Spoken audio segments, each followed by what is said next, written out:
Let's talk about Bidenomics. So, With his milky hair. with his milky, frothy white hair.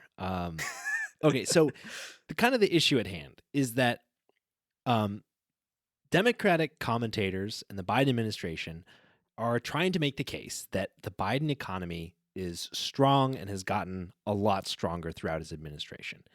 And they talk about a ton of metrics that they cite to attempt to convince people that this is true. And in many ways, it is true, but there's a problem in that people aren't feeling it. People don't really believe it.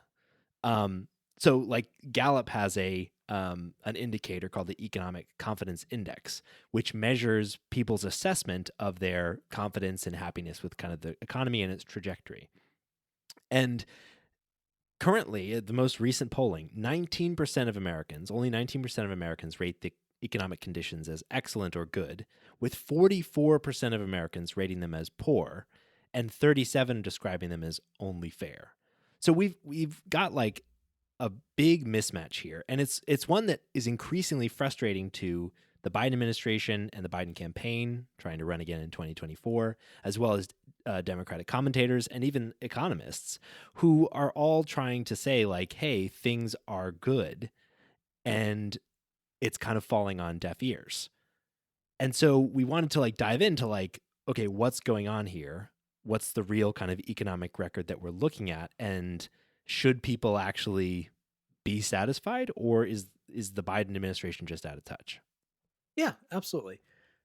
So I think we should start out by looking at some of the ways in which the economy actually has somewhat improved. Yeah. Because there are definitely some fairly solid metrics Mhm. that do demonstrate some pretty decent improvement. Now, one of the things that I think that we do need to be fair about is Biden did take office around the height of the pandemic. Yes. So yeah. economic, like the economic state of the United States was not great when he started, Yeah, when he totally. took office. Now, you can make an argument as to how much of that can be blamed on Trump and how much of that can be blamed on the COVID policies. Mhm. And I think that I think it's fair to kind of adjust for that. Yeah. So I want to so when talking about some of these numbers, I do want to give kind of the numbers that it was when Biden took office, the number that it is now, but also the number that it was prior to the pandemic. Yeah, I think Because that's I think that yeah, I think that's the right way to think about it. Ultimately, like the pandemic was an important blip. Yeah. not like a Yeah. blip. It was a really significant couple of years, but an incredibly unprecedented one. And Yeah. but it's been, multiple years. It's 2023 now. And so like to your point, we're in the post-pandemic, post-COVID era. And so Yeah. like the record for Biden has to be compared to what our expectations are, which is, Yeah. that things have continued to get better. Yeah. And I think it's also fair to make the argument that it's very possible that Biden did a better job at economic recovery than Trump would have done. Mm-hmm. It's fair to make that argument, but you cannot make it definitively. Yes, it's Because hard. we don't know. We Trump wasn't president, we don't Mhm. know. Yeah. So one of the biggest metrics that I think we should look at is, of course, unemployment. Mm-hmm. All right. When Biden first took office, unemployment was 8.05%, Mm-hmm. which is pretty significant. Yeah. It hadn't been that high since 2012. Mm-hmm. The annual average of 2022 was 3.61%. Yes. Yeah. And the most recent numbers put it at around 3.5%. Yeah. That's a significant decrease. Yeah, totally. And relative to like our history, this is pretty much historically low unemployment. Like basically since the 1970s, we haven't seen consistent kind of unemployment at this rate. And even in kind of the troughs of the economic cycle where like unemployment is at its lowest, even then it's around 4 to 5%. So 3.5 is a really great result. Yeah, 100%. Now, compare that to 2019, which was right before the pandemic was really exploded. the average unemployment rate was 3.67%. Mm-hmm. So it's close to around what it was, but it Mm-hmm. is a little bit better. Yeah, totally. Yeah. And like this is something that I think the Biden administration and Democratic pundits emphasize a lot. Is unemployment is at like a really nice rate. They like specifically also point to Biden's legislative accomplishments in the form of, the CHIPS Act, the Chips and Sciences Act, so adding kind of chips manufacturing, microchip manufacturing to the United States. You know, they point to the Inflation Reduction Act and also the bipartisan infrastructure bill. So all of these things are helping to add a bunch of jobs, and they, specifically quote numbers like adding 13 million jobs to the economy, including 800,000 manufacturing jobs, and like these are real, tangible improvements. Yeah. And in total, jobs are up according to factcheck.org. There have been 10,726,000 jobs that have been added under the Biden administration. That's a pretty significant number, and that Yeah. is higher than the Trump administration. There has been an increase by 44.6% of job openings. Mm-hmm. There have been a 3.2% increase in the third quarter in terms of economic growth this year.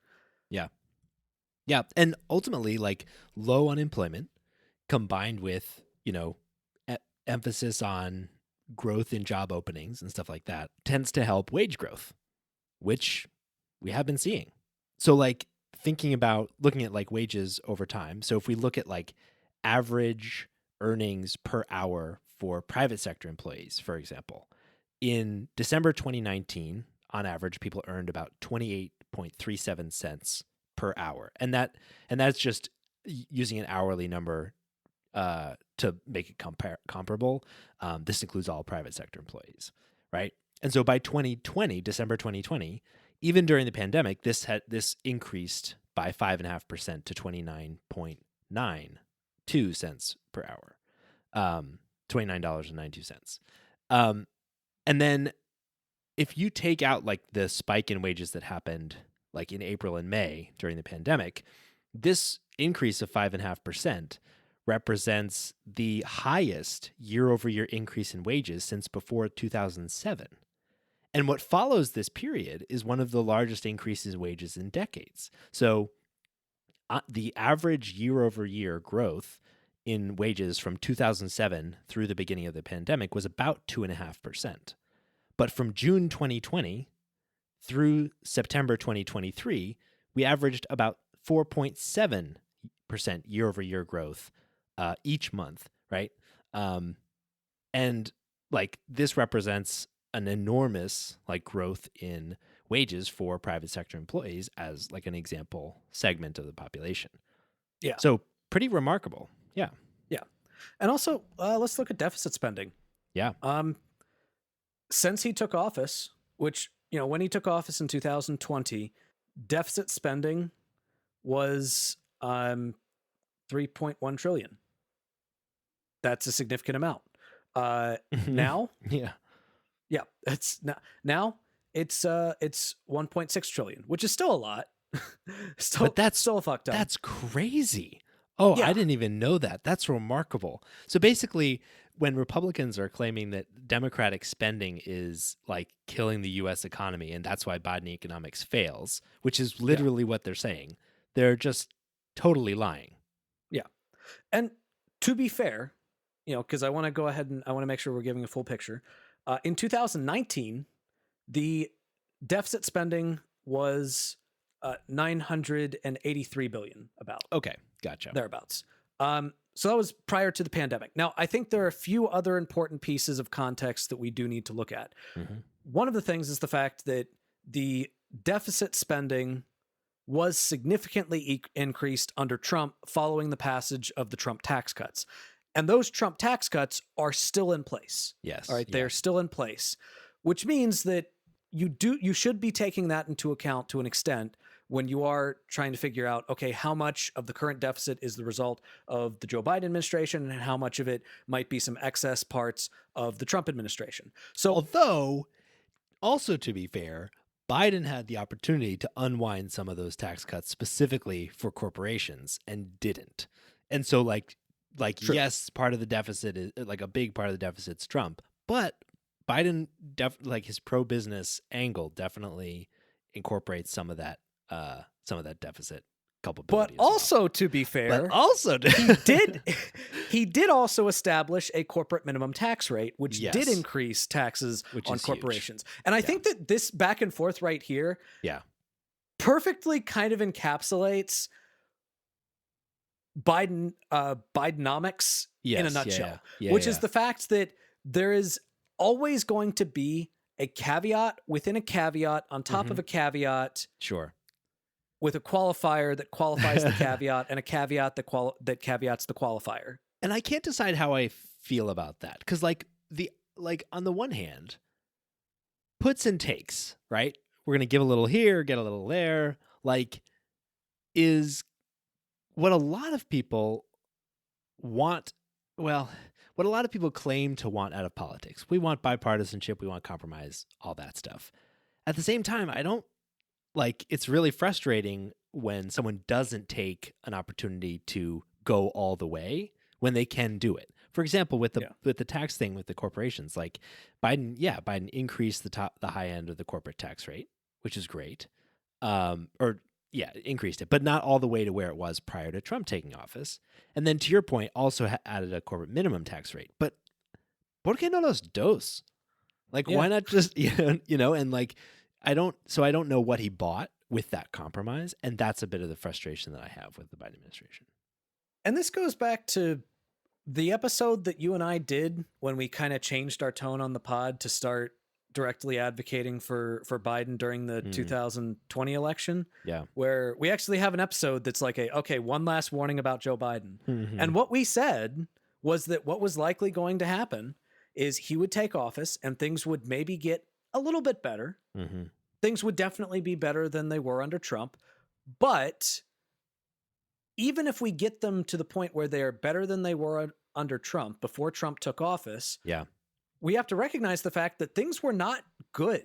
Like, the reason why Trump took office to begin with is because people were so fucking annoyed with establishment politics. They were so fucking annoyed with the status quo.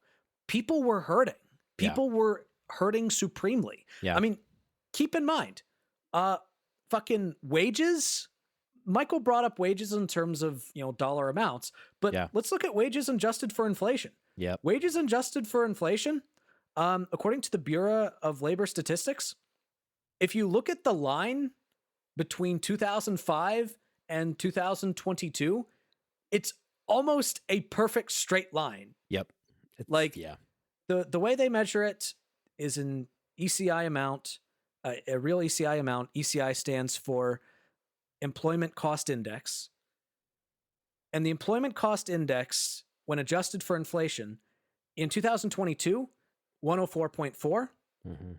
2005, 100.1. Yeah, exactly. Yeah, I think that's a key point. It hasn't fucking moved. I think that's such a key point. And I want to emphasize this. So in a press release by the White House, like, attempting to garner attention and support for Bidenomics, they said, quote, "The president and vice president understood that it wouldn't be enough to simply go back to the economy we had before the pandemic." And if you look at our economic indicators, that's essentially where we are. So I don't want to say that the Biden administration doesn't deserve credit, because, like, we've talked about some of the advantages. Also, like, economic recovery post-pandemic was not a guarantee. Under Trump, it to your point earlier, Nathan, is not necessarily a guarantee. Like, would have been less likely under Trump. Like, the fact that Goldman Sachs has reduced their predictive probability of a recession from like 30% earlier this year down to 15% is a huge accomplishment by the Biden administration. But, like, avoiding worst case scenario is not enough to run on and claim to have a great economic agenda. Like, to your point about inflation, they're celebrating, like, there's so much celebration on the Democratic side of the fact that, for the first time in like over a year, in like in May, inflation was only 4%, which is a pretty normal inflation rate. Maybe a little high, but not crazy. Certainly not crazy relative to the, months of, near 9% inflation that we saw throughout like 2022. But the problem is that 4% in May was on top of a 8.6% year-over-year increase in prices from the May before. And that was on top of a 5% increase in prices from the year before that.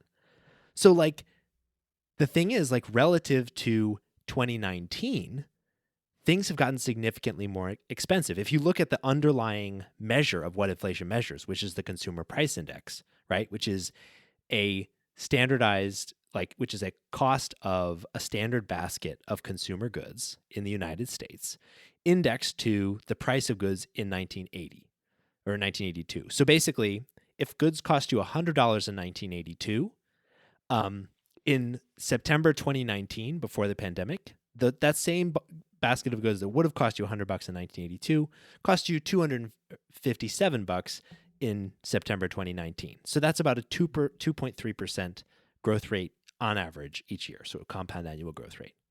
But by 2023, September 2023, that same basket of goods that would have cost you $100 in 1982 and $257 in 2019 now costs $308. So from 2019 to 2023, that's a nearly 20% increase in your costs.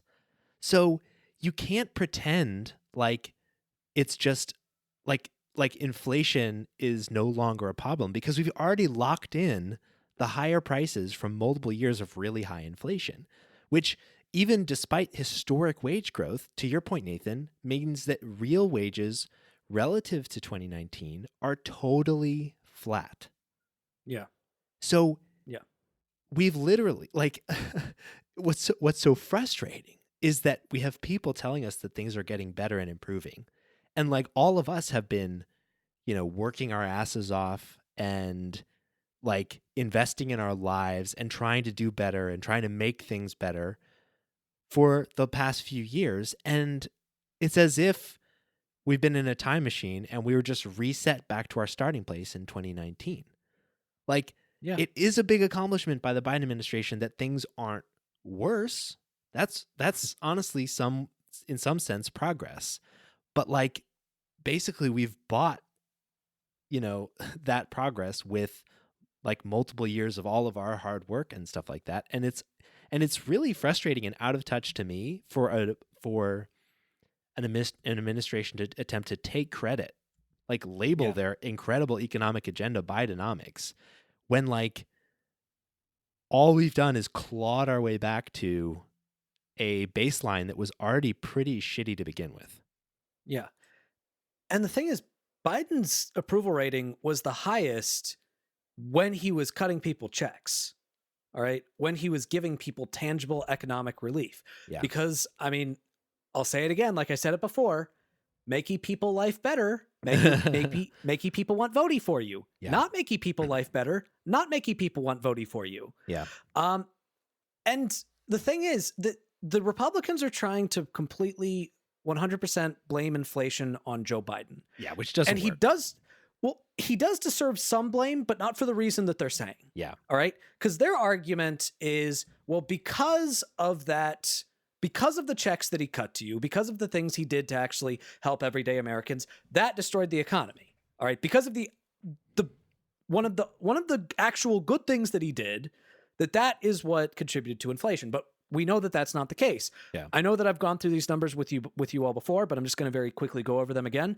The Economic Policy Institute laid out what accounts for the current increases in goods in the private sector. And they found that in terms of unit labor cost, which means wages, that only accounted for 7.9% of the of the price increases, Mm-hmm. which is compared to the 1979 to the 2019 average of 61.8%. All right. Again, 7.9%, 60.8%. So wages are just not driving inflation.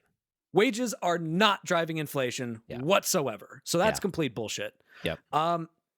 Next, non-labor input costs. So this it would be, the price that it takes to actually get goods distributed. This is where you would start to see the numbers in Yeah. terms of bottlenecking at ports of entry Mhm. for goods. Plus, like, All right? cost of raw materials and stuff like that, which Yeah, can plus be cost of- influenced by things like bottlenecks. Yeah. So during the COVID pandemic, that accounted for 38.3% Wow. of price increases versus the average prior to that, 26.8%. Okay. So still an increase. Yeah. All right. That still accounts for some of it. Mm-hmm. But then we look at corporate profits. Yeah. Corporate profits. So during the pandemic, 53.9% versus prior to the pandemic, 11.4%. Yeah. That's So crazy.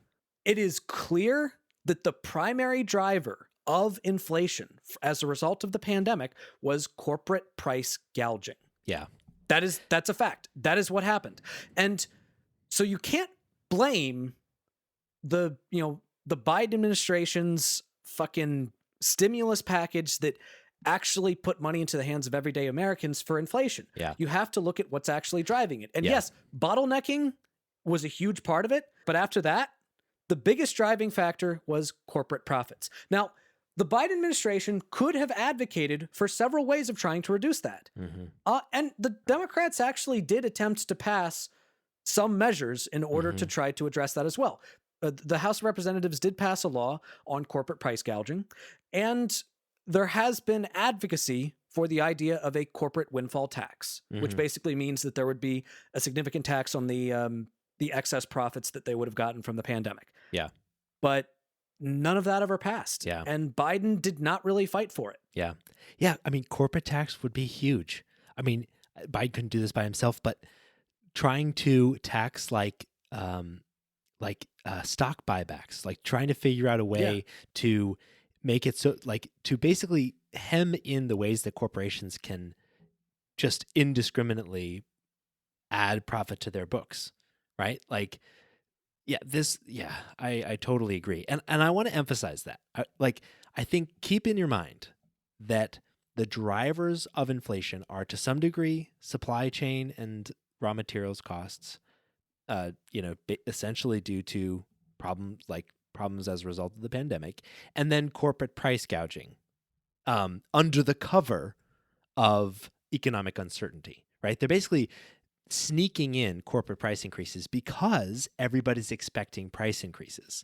So when they didn't, when they don't have significant increase in costs, they can still pass the buck to the consumer. Yeah. Now let's take a step back and think about how we fight inflation.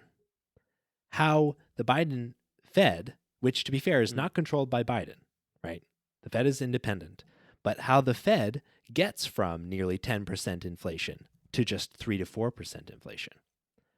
The way you do this is by increasing the Fed rate, which go back to episode like 1 or 2 or 3 or whatever, like we did a whole thing on. I think that was our second episode ever, yeah. Yeah, on interest rates. But essentially, the Fed, or the Federal Reserve, sets the cost of borrowing money for the economy, right? And what that does is that it makes it more expensive to borrow money, and as a result, it ideally leads like corporations to invest less in new projects, right? So there's less free money moving around. It's more expensive to add money to the economy in the form of credit. The other thing it does, importantly, is it raises the cost for consumers like you and I to borrow money to fund our lives. And in that way, it also, together, those two things decreases demand for goods and services in the economy because things are more expensive, right? Or essentially, it doesn't increase the cost of goods, but it makes it more expensive to buy those goods and fund them by borrowing money. But let's take a step back and think about what's driving inflation. It's the supply chain, so having enough goods where we need them for people to purchase them. So not demand, right? It's a decrease in available goods, not necessarily an increase in people's demand for those goods. And it's corporate greed. And yet, by raising the interest rate, the people that are paying for lower inflation are consumers. Mm.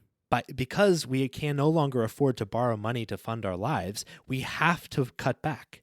So even though it's not our demand for goods that's driving up costs, and it's not, it's the amount of stuff that's available and its corporate profit, we are the people. We're having to reduce our demand for goods in order to pay for that inflation, which Yeah. is, I think it's a huge point because, like, yes, inflation is going down. That's success, right? That's pretty good. But it's being funded by a decrease in demand, by making consumers' lives harder and more expensive. Like, so the prime rate, which is the kind of the base borrowing rate in the United States, was 3.5% in March 2022.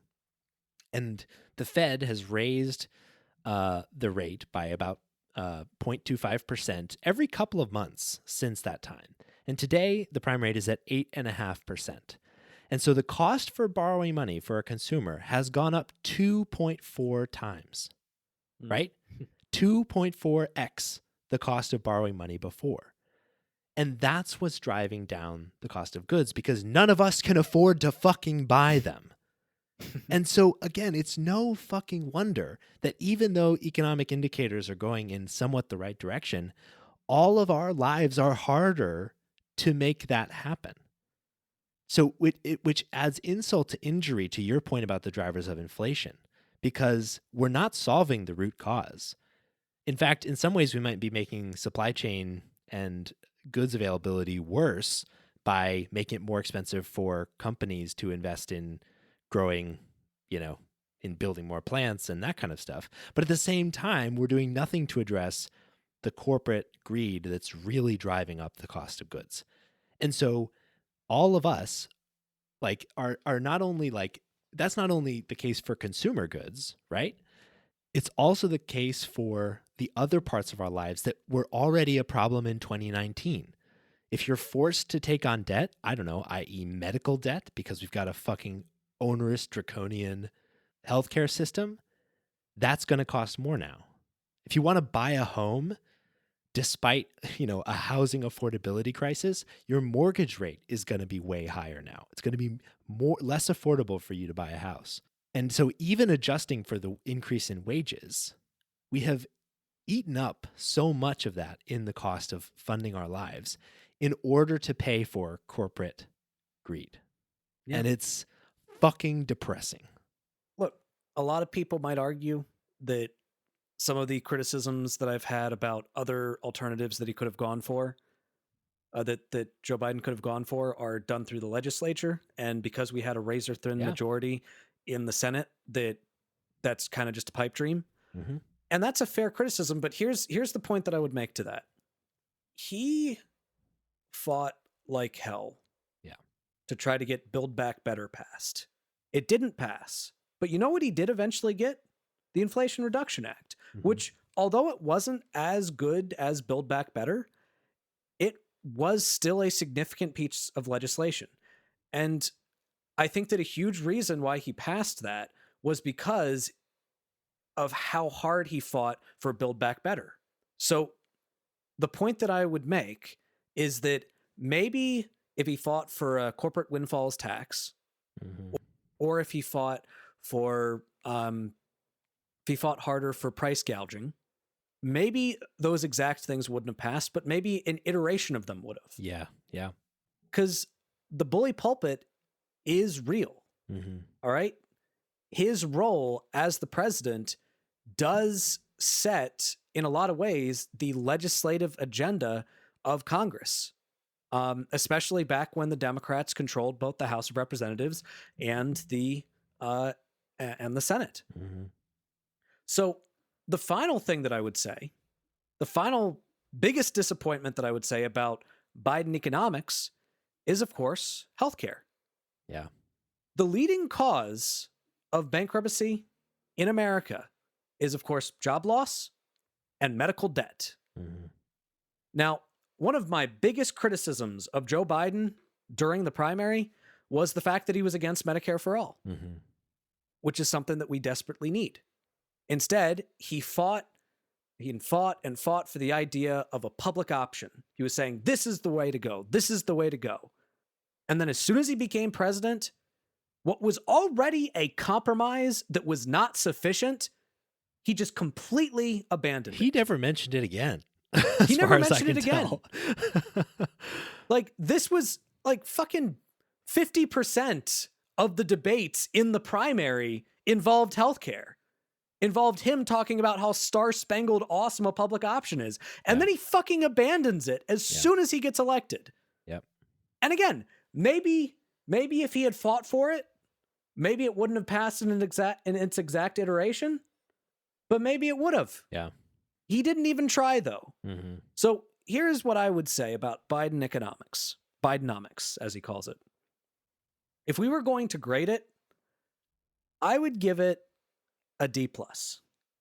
Still passing. Mm-hmm. Still passing.